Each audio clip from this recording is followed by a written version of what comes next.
Hello everyone, welcome back to my channel. আশা করি সবাই ভালো আছেন। বন্ধুরা, আজকে আমি এই পোর্ট্রেটটি ফিনিশ করার চেষ্টা করব। আজকে দ্বিতীয় পর্ব। আপনি প্রথম পর্ব না দেখে থাকলে দেখে আসতে পারেন, ভিডিও লিঙ্ক ডেসক্রিপশনে দেওয়া থাকবে। বন্ধুরা, আমি এই পোর্ট্রেটটি একটু ভিন্ন প্রসেসে আঁকার চেষ্টা করেছি। এটাকে আপনি এক অ্যামেজিং টেকনিক বলতে পারেন। বলা বাহুল্য, এভাবে রিস্ক বহুত রেহতা হ্যাঁ, বাট মজা বহুত আতা হ্যাঁ। আপনি ড্রয়িংয়ে বিগিনার হয়ে থাকলে আমি বলবো আপনি প্রাথমিক নিয়ম মেনে, মানে ছবি আঁকার যে বেসিক নিয়ম রয়েছে সেগুলো ব্যবহার করে প্র্যাকটিস করুন। বন্ধুরা, মনে রাখবেন, আমাদের সর্বপ্রথম বেসিকটা জানতে হবে, তবেই তো প্রো লেভেলে যাওয়া সম্ভব, তাই না? আর আমরা যারা আর্টিস্ট লেভেলের রয়েছি আর কি, তাদের বলবো আপনি আপনার ড্রয়িং স্কিলকে আরও ইমপ্রুভ করতে আপনি এভাবে প্র্যাকটিস করুন। এভাবে আঁকলে আপনি কম সময়ের মধ্যে ভালো রেজাল্ট করতে পারবেন। ওকে বন্ধুরা, আমি দেখেছি এই প্রসেসটিতে খুব কম সংখ্যক আর্টিস্টেরাই পোর্ট্রেট আঁকেন। বেশিরভাগ আর্টিস্টেরা বিভিন্ন মেথড ব্যবহার করে আঁকেন, যেমন গ্রিড মেথড, লমিস মেথড, এছাড়াও বিভিন্ন উপায় রয়েছে ছবি আঁকার। আপনি আমি আমি বল আমি বলছি না আপনি কোনো মেথড ব্যবহার করবেন না। মেথড আপনি অবশ্যই ব্যবহার করবেন, কিন্তু আমাদের এর পাশাপাশি ফ্রি হ্যান্ড ড্রয়িংটা জেনে রাখা দরকার। এতে আপনার ড্রয়িং স্কিল এবং অবজারভেশন দক্ষতা বৃদ্ধি পাবে। ওকে বন্ধুরা, আমরা মেইন টপিকে যাই।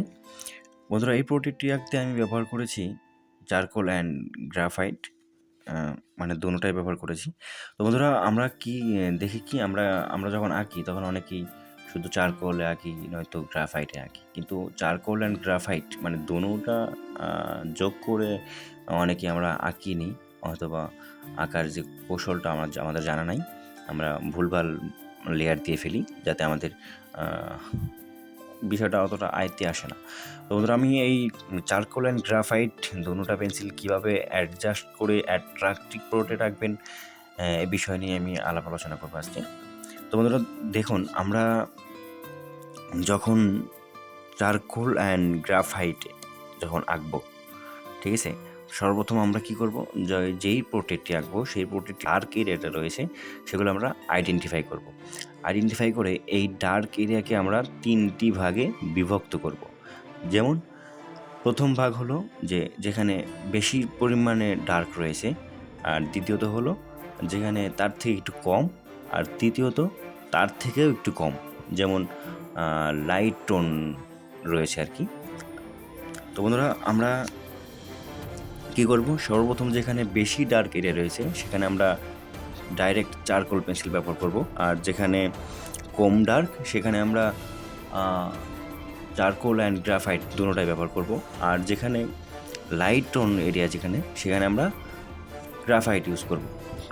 তো ওকে বন্ধুরা, আমরা পেন্সিলের কোন পেন্সিল কোথায় ব্যবহার করব এটা আমরা শিখলাম।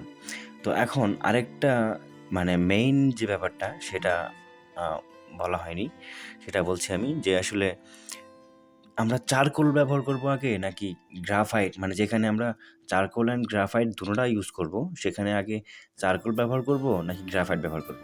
আসলে বন্ধুরা, মেইন ঝামেলাটা হলো এখানেই, ঠিক আছে?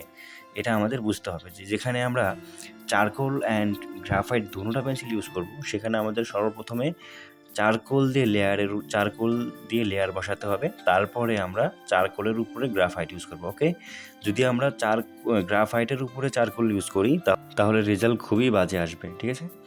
আমাদের এটা মেনটেন করে কাজ করতে হবে। ওকে বন্ধুরা, বাংলা ড্রয়িং টিপস এবং অ্যাডভাইস পেতে চ্যানেলটা অবশ্যই সাবস্ক্রাইব করে রাখবেন, আর ভিডিওটি ভালো লেগে থাকলে একটা লাইক করে দেবেন। তো বন্ধুরা, আমি এখানে ছাড়ছি, ভিডিওটি সম্পূর্ণ দেখতে থাকুন। I hope like this video. আমি ফিরছি খুব শীঘ্রই নতুন কোনো ভিডিওতে। ওকে।